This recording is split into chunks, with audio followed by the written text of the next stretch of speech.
Federal Health Minister Greg Hunt joins me now from Canberra. Thanks for your time, Minister.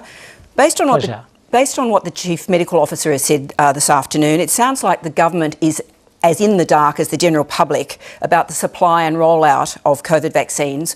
Why can't you tell us how many doses of vaccine you have and when they'll be available? Well, I can tell you exactly that. We've delivered approximately 1.2 million vaccinations. We will have passed that during the course of the afternoon. It was 1.178 before today started, and by tomorrow we'll have the updated figures for today.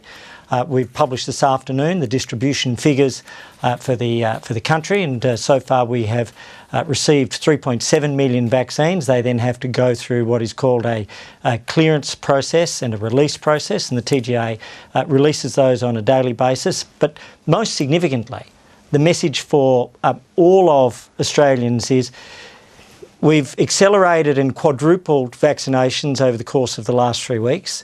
We have enough vaccines for every Australian. Yes, there was a change last week, but what that means is we have vaccines to vaccinate everybody over the age of 50 as quickly as possible. We have Pfizer, 40 million doses, up from 20 million doses, to make sure that we have the under 50 population vaccinated. 170 million vaccines, enough for every Australian, more than 6 times over. Well, if you have got all of those figures, what's so hard about having a target? I mean, the UK and the US, which have been in much more trouble than we have on COVID, have managed to set targets and go to meet them. Why can't we do that? Well, in fact, we set the target of commencing Pfizer for the 1As in late February and met that. We set the target of commencing AstraZeneca for 1As in early March and met that. And we just recently set the target of commencing the Australian-made CSL production in late March and met that. So we're setting those and meeting those. Our next goal is to ensure that we have as many Australians vaccinated in the 1B or the over 70s category, and I want to urge as many Australians to come forward Minister, for that by the middle of the year. With respect, in that 1A group are a lot of those frontline workers. We've heard in Norman Swan's package tonight there are still a lot of people who haven't been vaccinated who are in that group.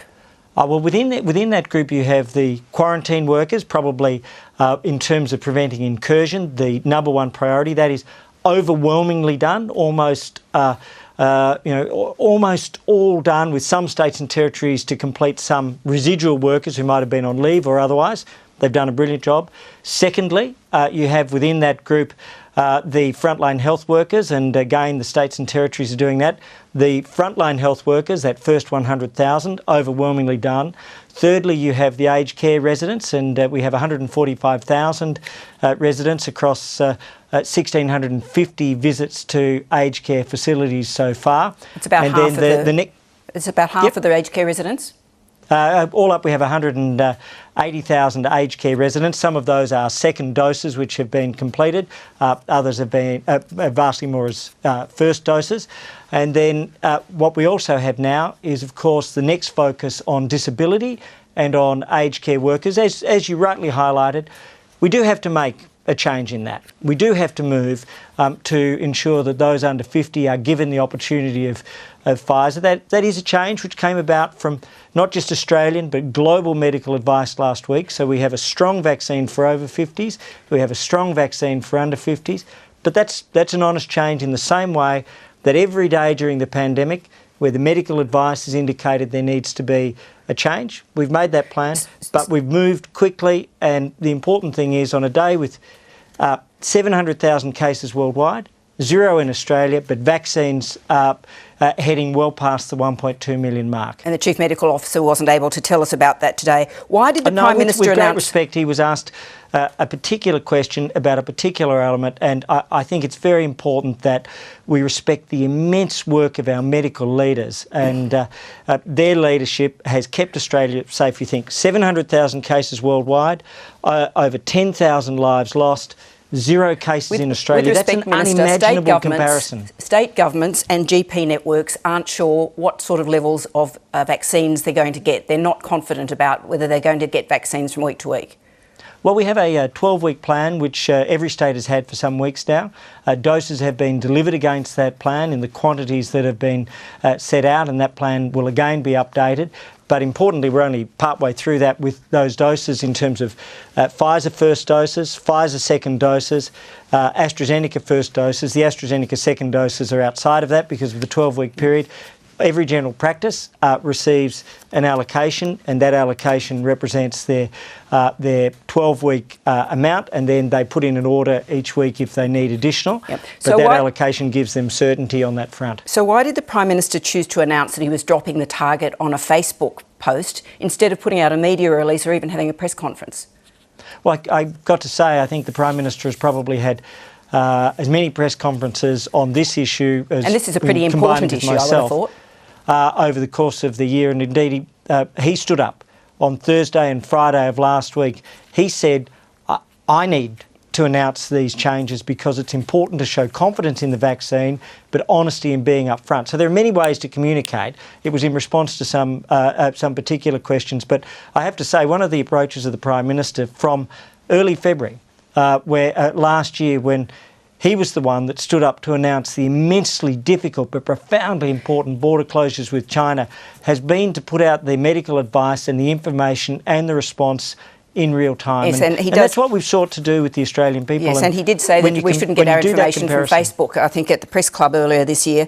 Why has Australia not done it? I think that was a channel of formal communication with formal advice as opposed to the sort of rumours that some people might have. And I think we're all better than that. Why has Australia not done a deal yet with Moderna? Well, in fact, we've followed the medical advice on all of our agreements. We've ultimately struck 5 different agreements. We've done that across 4 vaccines in an international facility and 3 different platforms. mRNA, Pfizer, 40 million units. The viral vector, AstraZeneca, 53.8 million units. The Novavax, where we have the 51 million units. We have COVAX for 25.5 million, and of course we did have the University of Queensland.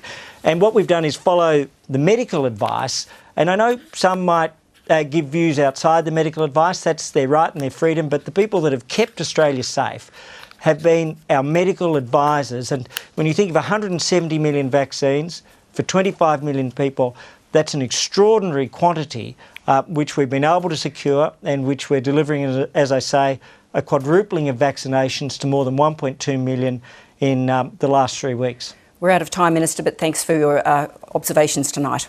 That's right. I would ask Australians to keep coming forward. This is the thing where you can protect yourselves, but every Australian has the capacity to protect every other Australian. And thank you for everything you've done. Thanks, Minister. Hi, I'm Lee Sales. Thanks for watching this story. If you'd like to watch more of 7:30's stories, they are on the left of your screen. And tap on the button below to subscribe and get the latest from ABC News.